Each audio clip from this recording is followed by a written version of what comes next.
Cela fait 5 ans que Tunis vit sans Ben Ali, le président dictateur chassé par le peuple. C'était le début du printemps arabe. Un peu partout dans la région, de la Libye à la Syrie, l'espoir de démocratie s'est transformé en chaos. En Tunisie, des jeunes comme Wala Kasmi ont pris la parole et tentent de limiter l'influence des islamistes. Et on va l'appeler comment, hein? C'est Youth Decides. On est en train de faire le plan de déploiement de notre Wi-Fi sur l'avenir Bourguiba parce qu'on lance un réseau gratuit, illimité pour ceux qui veulent participer, être présents pour les journées cinématographiques de Carthage. On aimerait que les jeunes aillent voir les films du monde entier. Notre jeunesse a un énorme vide. Ce qui fait qu'il y a des gens qui présentent une alternative, même si elle est violente, même si on appelle ça du terrorisme, même si ça fait mal aux autres. Et ils adhèrent à ce genre d'alternative parce qu'ils sont en train de vivre un vide, une exclusion totale. Développer Internet, ça peut changer les choses? Si on n'arrive pas à utiliser cet outil pour la construction, pour le changement pacifique, il y a quelqu'un d'autre qui va le faire et c'est ce qu'on est en train de voir. Je parle de SDH. Ouais. Je crois que la jeunesse pourrait finalement changer les règles du jeu dans ce pays. Je suis cyberactiviste à la base. Les nouvelles technologies, c'est une arme pour nous. Donc, soyons armés parce que l'avenir, c'est à nous. C'est tout simplement ça. Par rapport à la révolution, ce qui est bien, c'est que quand même, on a réussi à assurer une transition démocratique pacifique. Quand Asma Moussa termine sa journée, elle rejoint ses amis artistes. Avec eux, il y a 5 ans, elle était dans la rue. Lors de la révolution de Jasmin, ces jeunes branchés côtoyaient des religieux. Tous luttaient contre Ben Ali et son régime. Aujourd'hui encore, ils se sentent plus proches des islamistes que du pouvoir, accusés d'avoir volé leur révolution.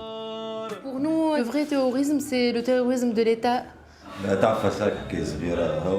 Même pendant l'ère de Ben Ali, on faisait ce qu'on fait aujourd'hui. C'est vrai, après son départ, les choses sont plus faciles et accessibles. Mais rien n'a vraiment changé. Au début de la Révolution, beaucoup ont eu recours à nos services. Ils nous ont bien exploités pour des fins bien personnelles. Chacun est libre de faire ce qu'il veut. En Tunisie, nous les jeunes, on se respecte les uns les autres. On est tous des forces de proposition. Les artistes ne souffrent pas de la présence des salafistes et les rares conflits entre eux, c'était des incidents isolés, commis par des extrémistes et non par des salafistes. Il faut faire la part des choses, ne pas mélanger les deux. La religion est une méditation pour quelques-uns.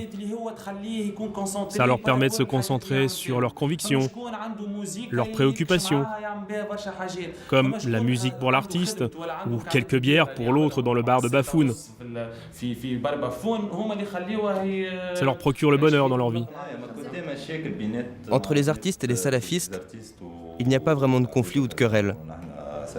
Pour la simple et bonne raison qu'ils sont tous les deux originaires des mêmes lieux. Les salafistes n'ont pas de problème avec nous, les artistes ou les rappeurs. Ils sont en conflit avec l'État et les policiers. C'est eux qu'ils visent. Et nous aussi on a des problèmes avec l'État. Et ce, depuis le début. Même avant l'apparition des salafistes. Après la Révolution, les salafistes sont sortis de l'ombre. Sans Ben Ali et son régime, ils pouvaient enfin rassembler au grand jour leurs partisans. Mais aujourd'hui, et après les attentats de Tunis, ils se font plus discrets. Yahya Hasmi, militant convaincu, fait de la politique au sein du parti islamiste Tahrir. Un parti interdit pendant plus de 70 ans. Depuis 2012, il peut enfin s'exprimer. Le pouvoir d'achat est diminué, certes, surtout pour les gens qui n'ont pas vraiment les moyens. Et même pour la classe moyenne, le niveau de vie a vraiment été touché. Il n'y a rien qui fonctionne convenablement, quoi. Le gouvernement il est loin de la réalité, le président de la République déconnecté. tous les ministres ne font pas leur boulot convenablement, ils n'ont pas vraiment de marge de manœuvre par rapport à leur travail ou par rapport à leurs engagements. Pour vous, ça va mal, quoi? Oui, on est avec un gouvernement de bras cassés, quoi. Sur le marché, les commerçants s'affairent. Vendre pour survivre, c'est un peu leur devise. Chacun ses motivations, mais comme Yahya Hasmi, ils souffrent. La seule différence, c'est leur point de vue de vendeur. Et pour eux, c'est clair, avant, sous Ben Ali, la vie était meilleure. Tu veux que je te dise une chose sincèrement? Dommage, on a perdu Ben Ali. L'ère de Ben Ali était beaucoup plus prospère que maintenant. C'est vrai, lui et quelques-uns avec lui vivaient dans un autre monde. Mais au moins, il y avait une vraie classe moyenne qui défendait et qui laissait vivre les plus démunis. L'abondance, elle a disparu avec Ben Ali. Que Dieu anéantisse ceux qui ont poussé Ben Ali à partir. Yahya Hasmi et son parti ont boycotté les dernières élections. Pour lui, seule la religion pourra sortir la Tunisie de l'impasse. D'abord, il faut comprendre comment s'était enclenchée la révolution. C'était plutôt une charge émotionnelle et malheureusement, les partis politiques n'ont pas pris les choses au sérieux dès le début. Donc du coup, la révolution, on peut dire qu'elle a été tuée ou bien enterrée dès son enclenchement. J'ai mes convictions politiques qui se portent sur un projet disons religieux, je le défends à fond et je milite pour que ce projet voit le jour. C'est un projet qui est pour tout le monde, pour les musulmans et les non-musulmans, pour les croyants et les non-croyants. Est-ce que vous n'avez pas peur qu'avec des partis comme le vôtre, on radicalise un peu plus la jeunesse ou pas? Tout d'abord, nous sommes un parti politique et non pas une organisation terroriste ou bien une organisation qui cherche à instaurer son projet par la violence. Mais est-ce que vous comprenez ces jeunes qui se radicalisent? Certainement. C'est leur inquiétude qui pousse à faire ça.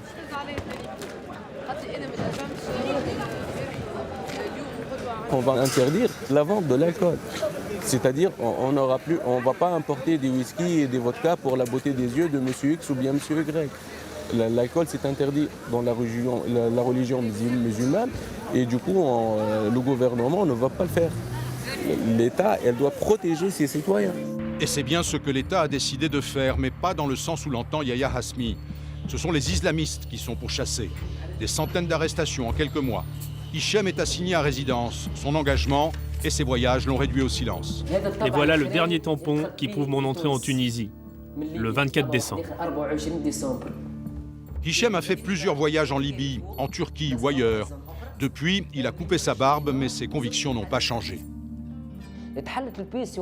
À mon retour de Turquie, j'ai reçu un appel téléphonique de ma famille. Ils étaient inquiets. Ils me demandaient ce que je faisais. Tout le monde me recherchait. Pour m'aider, ils voulaient que je revienne. On m'accusait d'être un terroriste. Comment ça? Moi? Un terroriste? Ma famille m'a signalé que la police avait perquisitionné notre maison. Mon frère a été arrêté. La police l'a embarqué les pieds nus. Il est resté en prison pendant 7 jours. Comme mon frère a été emprisonné après l'attentat du 11 septembre 2001 aux États-Unis et qu'il est soupçonné d'appartenir à la mouvance radicale, toute notre famille est blacklistée. Mon frère, mes parents, moi-même, on est tous surveillés, toujours contrôlés, en permanence. Contrôlés, contrôlés, contrôlés.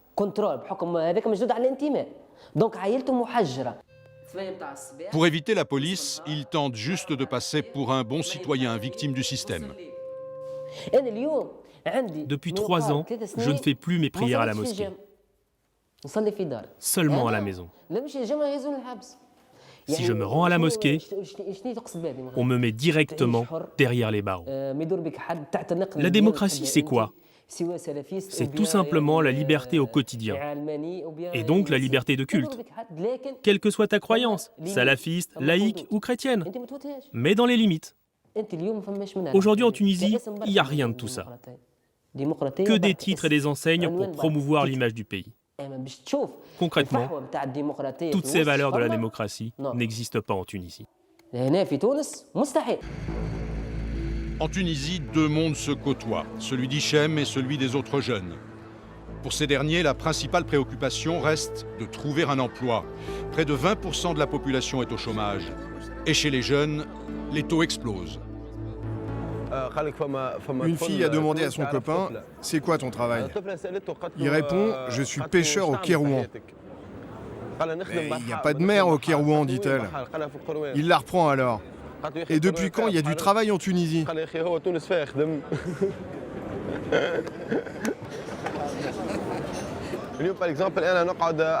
Moi, par expérience, avec mon métier de réalisateur, et après 4 ans, je vais me rendre compte que cette profession ne répond plus à mes besoins là.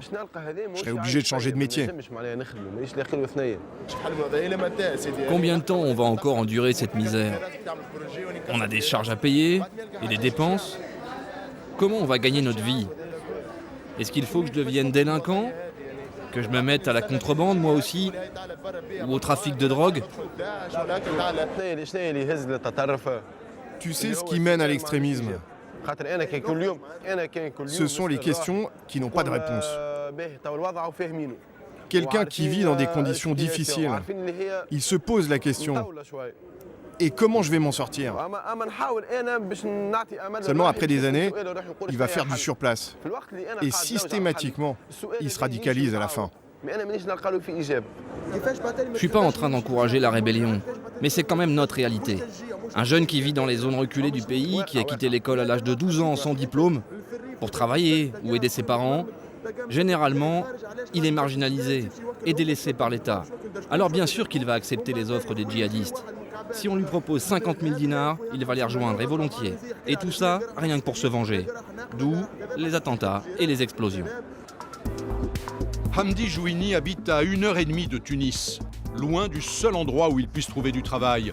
Mais il n'a pas le choix, il n'a pas les moyens de vivre dans la capitale. Bonjour, comment ça va? C'est mon ami. C'est mon ami, il s'appelle Mdelal. Il dirige cette boutique de prêt-à-porter. Et ça marche le business ici ou c'est difficile? Ça marche. Son commerce va bien grâce aux jeunes du quartier qui achètent leurs habits chez lui. Et par facilité aussi. Je te dois de l'argent à toi aussi. Hein. Dans votre domaine, pour trouver du travail, il vaut mieux être à Tunis. Oui, il vaut mieux habiter sur Tunis. Et pas seulement dans mon domaine à moi. Ici, c'est mon quartier. C'est ici que j'ai grandi et que j'ai terminé mes études. Tous mes amis avec qui je jouais habitent ici. Oui, c'est vrai, c'est un quartier populaire, loin du centre. Et l'État lui consacre peu d'intérêt. Faute de quoi, c'est difficile de trouver un travail dans cet endroit.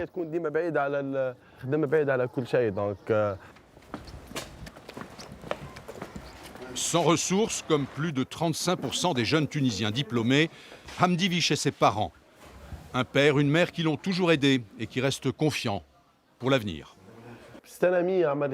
À l'époque, j'étais étudiant aux Beaux-Arts. C'est un ami qui m'a dessiné.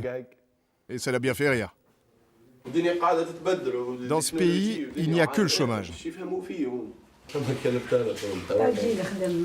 Un peu de patience et tout changera. Patience, mon fils. Il n'y a personne qui travaille tout de suite après ses études. Il faut attendre, tu auras ta chance. Il a terminé ses études comme tout le monde. Après son bac, il a eu sa maîtrise, puis le master. Mais il ne trouve pas de travail. On a dépensé beaucoup d'argent, on s'est sacrifié. Tous les problèmes de l'État, c'est à cause des grèves. Non, maman, c'est une fausse idée qu'ils essaient de mettre dans vos têtes. C'est sûr, mon fils, c'est à cause des grèves. Votre problème, c'est de toujours recueillir les informations à travers les médias et les chaînes de télé. Et moi, je te dis que notre pays va bien. Il y a des gens qui veulent travailler. Et il y a beaucoup de postes de travail. Mais eux, ils ne veulent pas faire avancer les choses. C'est tout. Leur discours dans les médias ne reflète pas la réalité. Hamdi est en colère contre ses parents et contre le gouvernement, mais il pense toujours que la Tunisie peut rebondir. Jamais. Jamais je ne serai déçu des résultats de la révolution. Parce que je suis convaincu que les fruits de ce mouvement tarderont un peu. Malheureusement, c'est à nous de subir les lourdes conséquences de cette révolution. Mais je serai fier demain, quand je verrai mes fils et mes petits-fils qui vivront mieux. Les préoccupations de M. Eloumi sont tout autres. Il règne sur la première entreprise de Tunisie. Aujourd'hui, réunion avec ses cadres sur plusieurs projets de développement à l'étranger. Dans son entreprise et sa famille, la crise et le chômage n'existent pas. Céline, qui est aussi mon fils, il a fait du Polytechnique Canada, il a fait HEC Montréal. Et maintenant, il s'occupe de développement à l'international. Quelles sont les informations? L'objectif était de finaliser, disons, le démarrage de l'unité au Brésil, dans l'état de Sao Paulo. Nous n'avons aucun problème d'avoir du personnel qualifié. D'abord, les Tunisiens, historiquement, avec Bourguiba, qui a donné comme priorité absolue l'éducation, sont aujourd'hui parmi probablement les nationalités ou les personnes les plus éduquées au monde. Mais il y a un problème d'adéquation entre la formation et les besoins des entreprises. Beaucoup d'entreprises n'arrivent pas à prendre un personnel formé dans une école et en faire quelqu'un d'opérationnel dans leur entreprise. Fawzi Eloumi possède plusieurs sites de production en Tunisie. Il est à la pointe de la technologie et fait confiance au personnel tunisien qu'il emploie. Nous produisons ici les systèmes de distribution électrique pour les véhicules automobiles et les véhicules utilitaires. Vous avez beaucoup de personnel féminin, je vois. Oui, mais nous avons aussi des personnels masculins. C'est vrai qu'il y a beaucoup de personnel féminin. En Tunisie, c'est un peu comme partout. La femme est l'avenir de l'homme. Oui. Et d'ailleurs, même dans l'éducation. Aujourd'hui, il y a 65% de filles dans les universités. Cette montée un peu générale de l'intégrisme, ça ne me fait pas peur justement pour cette éducation de la femme tunisienne, qui est une femme très, très moderne. Non, je pense que c'est une mode, l'intégrisme. Ça va passer. Donc au début, il y a peut-être une montée, mais au bout d'un certain moment, il y a un équilibre entre la modernité et un peu le conservatisme. Le tout, c'est l'adaptation culturelle. Ça veut dire adapter culturellement le Tunisien à l'entreprise compétitive. Nous sommes rentrés de plein pied dans le monde moderne et démocratique. Mais depuis la Révolution, tous les indicateurs sont au rouge. Effondrement du tourisme, chute des investissements, de la productivité et hausse des dépenses publiques. Est-ce que l'économie tunisienne va bien?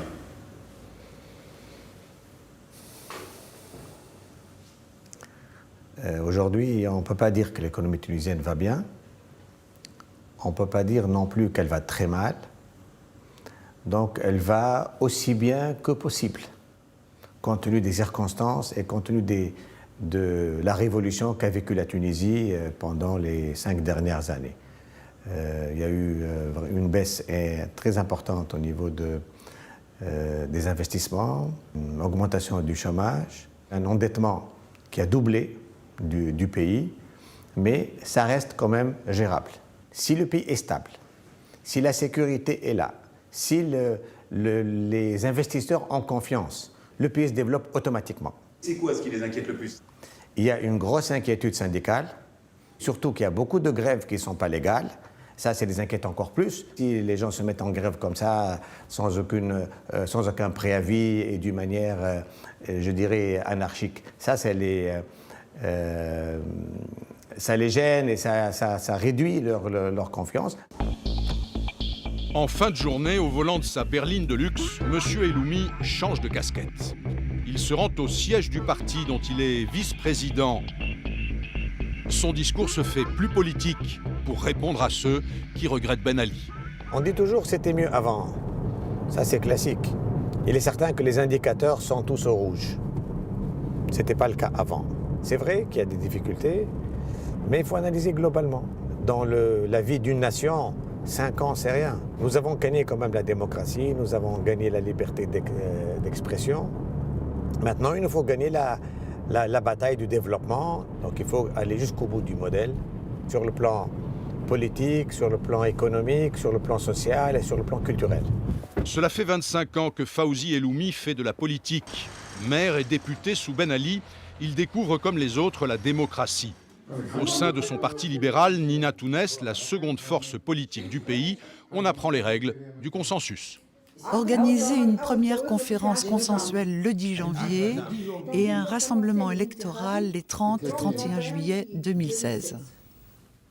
Nous, dans tous les cas, on va dresser notre liste de propositions et on la présentera devant le bureau exécutif national.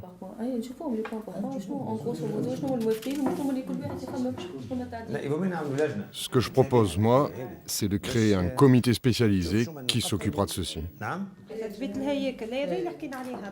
Nous avons obtenu le prix Nobel de la paix 2015.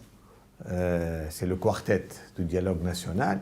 Et nous continuons sur la même lignée et on règle les problèmes par le consensus et par le dialogue. Même dans notre parti. Au sein de notre parti, il y a eu quelques, disons, tiraillements, quelques différends. Est-ce que cette révolution qui a eu il y a 5 ans a été un bien pour la politique tunisienne et un bien pour la Tunisie? Bien sûr, elle a permis de libérer l'énergie, elle a permis de libérer les personnes d'un carcan, disons, d'embrigadement de la liberté individuelle. Et aujourd'hui, tout le monde se sent libre.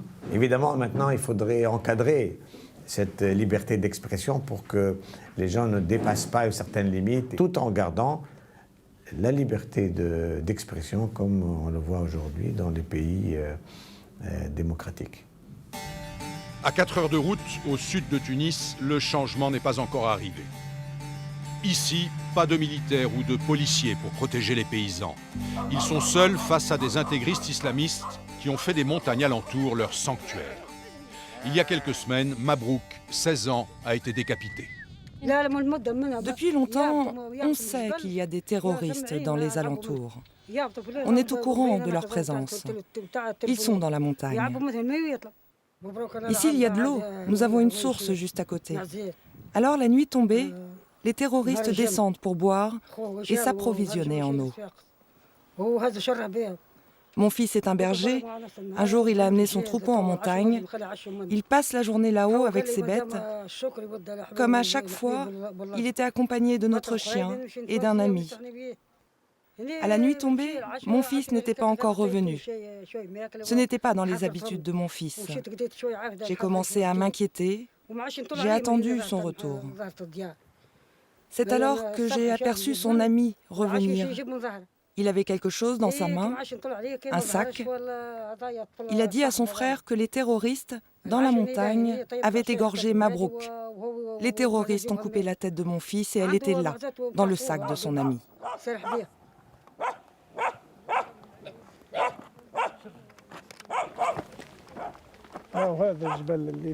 Voici la montagne où se trouvent les terroristes. C'est celle qui nous fait peur. Nous sentons que le terrorisme est plus proche de nous que les autorités. Ils peuvent nous attaquer à tout moment. Des gens qui ont égorgé un gamin, tu peux attendre qu'ils vous attaquent pour te faire du mal. Il y a des solutions pour en finir avec cette menace. On a un gouvernement et une constitution. Et tout ce qu'il faut pour agir. On n'est pas la Libye qui n'a pas de gouvernement. On a voté pour avoir un parlement et un président. Alors c'est leur responsabilité de résoudre ce problème, n'est-ce pas? En fin de compte, les plus démunis, ce sont eux qui endurent les plus en Tunisie. Pendant que les bourgeois et les capitalistes profitent et vivent dans le bonheur. C'est tout ce que j'ai à dire.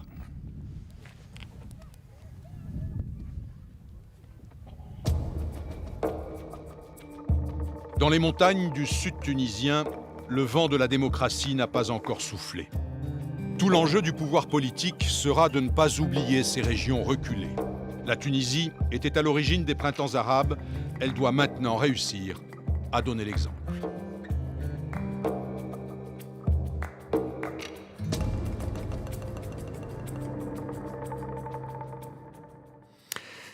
L'exemple tunisien, 5 ans après la révolution de Jasmin. Voilà donc pour ce reportage de Grégoire Degnaud et Éric Bereau. C'est la fin de ce numéro mensuel, long format de Reporter le Doc. Et nous, on se retrouve dès la semaine prochaine pour un nouveau numéro de Reporter sur France 24.